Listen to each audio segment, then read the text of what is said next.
Over billing کے scandal میں افسران کے درمیان سرد جنگ شروع ہو گئی۔ وفاقی وزیر داخلہ محسن نقوی کی ہدایت پر کریک ڈاؤن جاری ہے۔ لیسکو افسران نے اوور بلنگ کا ملبہ ایک دوسرے پر ڈالنا شروع کر دیا ہے۔ سابق لیسکو چیف شاہد حیدر نے اوور بلنگ کروانے کے لیے ڈائریکٹر کسٹم سروسز کو نوٹس جاری کیا۔ LESCO chief Muhammad Ramzan but نے سابق لیسکو چیف کو اوور بلنگ پر وضاحتی نوٹس بھجوا دیا ہے۔ سابق لیسکو چیف شاہد حیدر نے FIA کے کریک ڈاؤن کے بعد نوٹس جاری کیا تھا۔ موجودہ لیسکو چیف نے سابق چیف ایگزیکٹو کو ریٹائرمنٹ کے بعد وضاحتی نوٹس بھجوا دیا ہے۔ لیسکو میں رائے محمد اصغر بطور ڈائریکٹر کسٹم سروسز فرائض انجام دیتے رہے ہیں۔ تو آپ کو بتائیں کہ اوور بلنگ کے اسکینڈل میں افسران کے درمیان سرجنگ شروع ہو گئی ہے۔ وفاقی وزیر داخلہ محسن نقوی کی ہدایت پر کریک ڈاؤن جاری ہے۔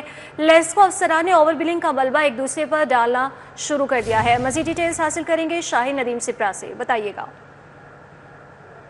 جی بالکل، لاہور الیکٹرک سپلائی کمپنی میں اوور بلنگ کے معاملے میں افسران کے درمیان سرد جنگ شروع ہو گئی ہے، جس کی بنیاد پر سابق اور موجودہ افسران آمنے سامنے ہوتے دکھائی دے رہے ہیں۔ یہ واضح کر دوں، سابق لیسکو چیف شاہد حیدر کی جانب سے ایک نوٹس جاری کر کے ڈائریکٹر کسٹمر سروسز رائے محمد اصغر پر ڈالا گیا اور ان سے جواب طلبی کی گئی کہ صارفین کو نہ صرف اضافی یونٹس چارج کیے گئے ہیں بلکہ اس کے ساتھ ساتھ سلونس کی بنیاد پر غلط ڈیٹیکشن بلز بھی چارج کر کے نقصان پہنچایا گیا ہے، جس سے نہ صرف کمپنی کا خسارہ بڑھا ہے بلکہ اس کے ساتھ ساتھ صارفین کی مشکلات بھی بڑھی۔